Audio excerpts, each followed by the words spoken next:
आजच्या भागात आपण बघणार आहोत इकडे शकुंतला काकी आणि नारायणीताई गप्पा मारत असतात तेव्हा शकुंतला काकी म्हणतात आता गोपाळचं लग्न आहे ना याच्यामध्ये काही गडबड व्हायला नको।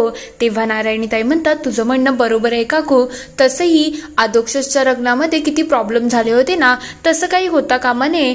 तेव्हा ती विचारते मला तर असं वाटते मी गोपाळला सांगून माझ्यासाठी पैठणीच मागवावी। तेव्हा शकुंतला काकी म्हणतात ठीक आहे ना, तू ही पैठणी घे, मी सुद्धा पैठणी घेईल, तुझा भाऊ आहे आणि हक्काने तर तू हे सगळं मागू शकते ना। तेव्हा ती म्हणते मग एकूण ते एक मी करवली आहे, मग मी तर मिरवणार आणि सगळ्यांची जिरवणार। तेव्हा शकुंतला काकी म्हणतात मग मी सुद्धा पैठणीच घेते ना। तेवढ्यात तिथे मोठ्या बाई येतात आणि म्हणायला लागतात काय चाललं काय हे, तुम्ही लग्नाचा डिसिजन घेत आहात, एकदा तरी मागचा पुढचा विचार केला आहे का की घेतलं आणि लगेच धावत धावत पळलं असं चाललं आहे तुमचं।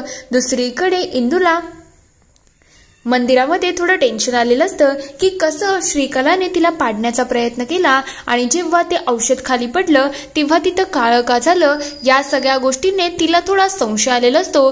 तेव्हा ती त्या जागेवरती जाते आणि विचार करायला लागते असं कोणतं औषध होतं ज्याच्यामुळे इथे एवढं काळं पडलं आहे, काहीतरी नक्कीच गडबड आहे जी आपल्याला शोधायला पाहिजे। ती त्या वस्तूला हात लावायला जाईल, नंतर ती अचानक रोखते आणि म्हणायला लागते विठुराया हे सगळं काय आहे ज्याच्यामुळे इथे एवढं काळ झालं आणि औषधामध्ये असं काय होतं ज्यामुळे या सगळ्या गोष्टी होत आहेत, मला खरंच काही समजत नाही, तूच पाठीराखा आहेस, काहीतरी मार्ग दाखव। तर दुसरीकडे इकडे मोठ्या बाई चिडलेल्या असतात तेव्हा ते म्हणतात ती श्रीकला काल आलेली, कुठली, तिचं कुळ काय काय कसलं काहीच माहिती नाही आणि तुम्ही तिच्याबरोबर आपल्या गोपाळचं लग्न लावायला निघताय, तुम्हाला काहीतरी तिच्याबद्दल नॉलेज आहे का, जे घेतलं आणि निघाले असं चाललंय तुमचं। लग्न हा मोठा निर्णय असतो आणि त्या निर्णयामध्ये आपल्याला तिच्या घरी कोण आहे काय नाही हे सगळं बघायला पाहिजे। तेवढ्यात तिथे इंदू सुद्धा येते आणि म्हणायला लागते मोठ्या बाई जे बोलतात ना ते बरोबर आहे,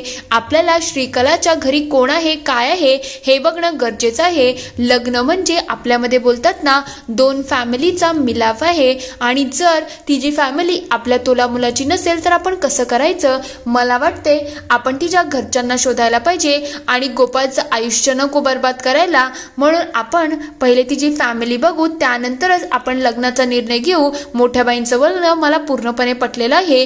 तेव्हा मोठ्या बाई म्हणतात काय ग तुला मध्ये मध्ये बोलायची गरज आहे का, इथे दोन मोठी माणसं बोलतायत ना, समजत नाही का तुला, प्रत्येक गोष्टीमध्ये नाक घुसवायला तयारच आहे आणि तू काय ग जिला स्वतःचे आई वडील सुद्धा आहेत का। तेव्हा ती म्हणतात हे बघा मोठ्या बाई, मला आई वडील आता या जगात नाही आहेत, पण मी कोणाची मुलगी आहे हे तुम्हाला चांगल्या प्रकारे माहिती होतं ना, पण श्रीकला कोणाची मुलगी आहे तिचं काय आहे आपल्याला कोणाला काहीच माहिती नाही, मग ते माहिती करणं तर गरजेचं आहे ना।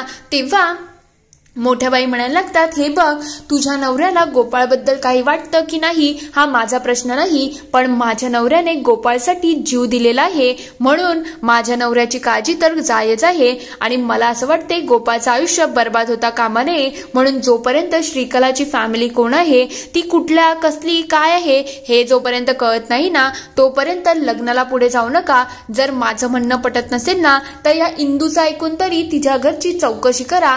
तेव्हा शकुंतला काकी म्हणतात मोठे बाई तुम्ही असं का बोलताय, मला तुमचं म्हणणं पटलेलं आहे, जोपर्यंत आता श्रीकलाची पुरेपूर चौकशी होत नाही ना तोपर्यंत आम्ही लग्नाच्या मागे काही लागणार नाही। तेव्हा ते म्हणतात बरोबरच आहे, आता तरी थोडी अक्कल वापरा आणि मी काय याच्यामध्ये पडणार नाही, तुम्हीच सगळं शोधायचं आहे, तसंही सगळ्यांच्या जवळ शंखच आहेत, एकाचंही डोकं चालत नाही। हे सगळं करिश्मा ऐकते आणि लगेच तिच्या कामाला लागते। इकडे श्रीकला गावातून जात असते तेवढ्यात करिश्मा तिला अडवते आणि म्हणते शुक शुक मला तुझ्याशी थोडं बोलायचं आहे। तेव्हा ती म्हणते अगं तू माझ्यासाठी एवढी इम्पॉर्टंट नाही आहे जे मी तुझ्या प्रत्येक हाकेला ओ देऊ। तेव्हा ती म्हणते अगं तुझ्याच फायद्याची गोष्ट आहे आणि जरा बोललीस तर काही बारीक होणार नाही, तशी तुझी बेस्ट फ्रेंड आहे ना ती तुझ्या बाबतीत भरपूर काही बोलत होती। तेव्हा ती विचारते कोण बेस्ट फ्रेंड, तुला नेमकं कोणाच्या बद्दल बोलायचं आहे। तेव्हा ती म्हणते आता मला तुझ्याशी काही घेणं देणं नाही, पण तू दिग्रजकरांच्या घराची सून होण्याचा प्रयत्न करते ना, मग आता तुझे आई वडील कोण, तू कुठली होती ती कुठे राहते, काय कसं, या सगळ्याबद्दल त्यांना इन्फॉर्मेशन हवी आहे. तेव्हा ती म्हणते तुला का एवढ्या चांबर चौकशा, मी कुठली का नाही असो ना. तेव्हा ती म्हणते मला नाही ग, दिग्रजकरांना आणि स्पेशली या इंदूचे हे सगळे प्रश्न आहेत, ती तुझी मैत्रीण आहे ना, मग तरी सुद्धा तुझ्या आयुष्यामध्ये काटे का फिरते. तेव्हा तिला खूप राग आलेला असतो. तेव्हा करिश्मा म्हणते काय झालं, काहीतरी लपवण्याचा प्रयत्न करते का, जे तुला एवढा राग आला आहे.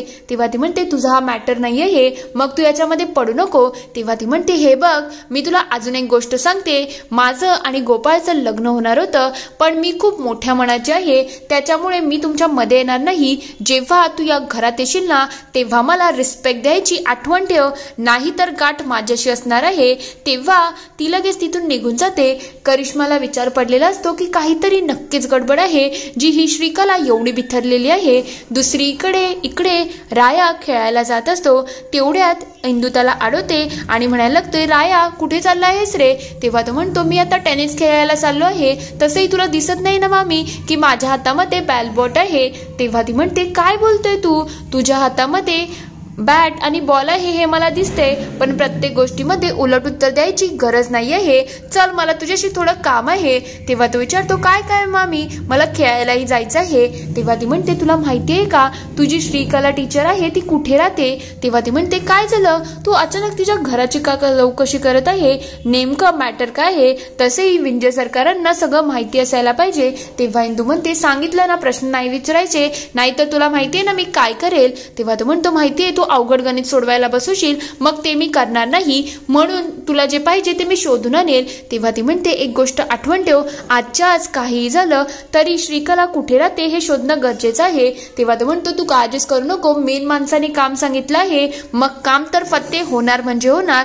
तो लगेच तिला बाय करून तिथून निघून जातो. दुसरीकडे शकुंतला काकूंना इंदूचं म्हणणं थोडं खटकलेलं असतं की इंदू अशी कशी काय म्हणू शकते, काहीतरी नक्कीच गडबड आहे, ज्यामुळे इंदू सतत श्रीकलाला विरोध करत आहे. तेव्हा ते म्हणतात ती माझ्याशी असंच काहीतरी बोलली होती. तेव्हा शकुंतला काकी म्हणतात तुम्हाला आठवण आहे ना, त्या दिवशी ती गोपाळला जेव्हा हॉस्पिटलमध्ये ठेवलं होतं, तेव्हाही श्रीकलाला म्हणाली की तुला इथे थांबायची गरज नाही, घरचं कोणीतरी थांबेल. श्रीकला किती चांगली आहे आणि आपल्याला घरच्यांसारखी आहे ना.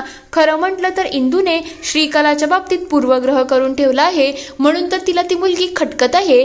तेव्हा व्यंकू महाराज म्हणायला लागतात काहीतरी असेल, पण ती मला सुद्धा असंच म्हणत होती की श्रीकला योग्य नाही आहे. तेव्हा शकुंतला काकी म्हणतात मला माहिती नाही, पण आता मला असं वाटते की आपण सुद्धा श्रीकलाची फॅमिली कोण आहे हे जरा जाणून घ्यायला पाहिजे. ती मुलगी एवढ्या दिवस आपल्या घरी येते, पण आपल्याला तिच्या फॅमिलीबद्दल काहीच माहिती नाही. तेव्हा व्यंकू महाराज म्हणायला लागतात इंदूचं म्हणणंही बरोबर आहे, आपल्याला तिच्या फॅमिलीची चौकशी तर करायलाच पाहिजे. दुसरीकडे इकडे राया त्याच्या मित्राबरोबर गेलेला असतो. तेव्हा तो म्हणतो मी जेवढं बघितलं आहे ना राया, त्या मॅडम इथूनच जातात, पण आता मी तुझ्याबरोबर पुढे येऊ शकत नाही, नाहीतर आई मला धपाटे देईल, तिने मला घरी बोलवलं आहे. तेव्हा तो म्हणतो ठीक आहे मी एकटाच जातो. तो लगेच त्याच्या कामाला लागतो.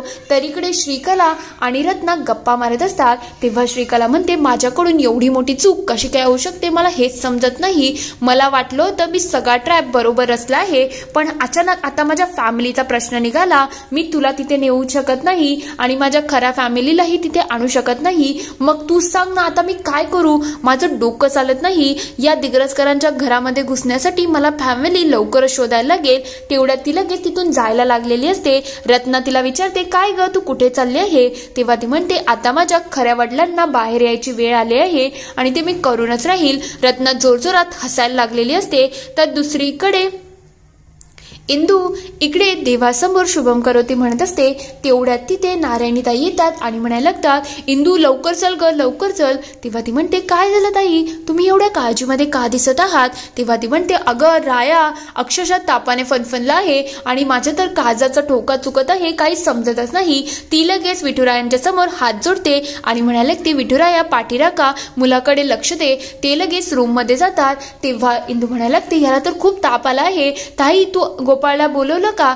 तेव्हा ती म्हणते नाही ग काहीच केलं नाही. तेव्हा ती म्हणते काय झालं राया, तू एवढा घाबरला का आहे, आपण विठुरायांच्या घरात राहतो ना, मग आपल्याला वरती कोणतं संकट येणार नाही, तू नको काळजी करू. तेवढ्यात नारायणीताई म्हणतात मी एक काम करते, मी थंड पाण्याच्या पट्ट्या सुद्धा आणते आणि गोपाळला सुद्धा फोन करते. बाळा मामी आहे हा, तू नको काळजी करू. नारायणी ताई लगेच तिथून निघून जातात. तेवढ्यात राया लगेच इंदूच्या कुशीमध्ये येतो आणि म्हणायला लागतो, मामी मी तिकडे नाही जाणार. तेव्हा ती विचारते, कुठे जाणार नाही तू? राया तुला नेमकं घडलं तरी काय आहे? तू एवढा का घाबरला आहे? सांग की मला काय झालं? तेव्हा तो म्हणतो, मी श्रीकला टीचरच्या इकडे जाणार नाही. तेव्हा ती म्हणते, काय झालं असं? मला खरं खरं असेल ते सांग. राया पूर्ण हकीकत सांगायला लागतो की तो श्रीकलाच्या घराच्या इथे गेला होता. तिथे काहीच नव्हतं, सगळं सामसूम होतं. त्याने दार वाजवलं पण दार कोणी उघडलं नाही, म्हणून तो खिडकीमध्ये गेला आणि खिडकीमध्ये तो बघतो काय की तो अक्षरशः खाली पडला. तिथे एक बाई होती, म्हणजे रत्ना होती, आणि तिला बघून तो अक्षरशः घाबरून गेला होता. तेव्हा तो म्हणतो, तिथे मामी एक चेटकीन होती आणि ती अशी ना वेगळ्याच नजरेने बघत होती. मी तिथे पुन्हा जाणार नाही, प्लीज तू मला पुन्हा पाठवू नको. तेव्हा ती म्हणते, तू का घाबरतोय? आपल्या मागे विठुराया आहे ना, विठुराया पाठीराखा असतो, मग तुला तिथे जायची बिलकुल गरज नाहीये. तेव्हा इंदूच्या मनातला संशय अजूनच वाढून जातो. ही बाई कोण होती जी श्रीकलाच्या घरामध्ये होती आणि त्याच्यामुळे राया एवढा घाबरला आहे, म्हणून तिची काळजी वाढलेली असते. इथे एपिसोड संपतो. पुढील भागात आपण बघणार आहोत. इकडे इंदू सांगत असते, मला नाही वाटत श्रीकला या घरची सून होऊ शकते. तेव्हा अधोक्षज म्हणतो, काय झालंय तुला? तू एवढी काळजी का करते? तर दुसरीकडे श्रीकला एक वाड्याच्या जवळ गेलेली असते. तिथे एक माणूस स्वतःच्या हातावरती वार करत असतो. तेवढ्यात इकडे इंदू म्हणत असते, मला हे पटलेलं नाहीये. मी सांगते ना, ती नाही होऊ शकत तर नाही होऊ शकत, विषय संपला. तेवढ्यात एक जणाचा अर्धवट चेहरा दिसतो आणि तिथेच श्रीकला गेलेली असते. हा माणूस कोण आहे हे आता पुढील समजेलच. तेवढ्यात इकडे अधोक्षज म्हणत असतो, तुला मान्य असो या नसो, पण ती आता गोपाळदादाची बायको होणार आहे आणि ती या घरची सून सुद्धा होणार आहे. मग तुला या सगळ्या गोष्टी एक्सेप्ट करायलाच लागतील. इथे हा पूर्ण एपिसोड संपतो. आता खरंच इंदू सगळ्यांसमोर श्रीकलाचं काळं भेळ काढू शकेल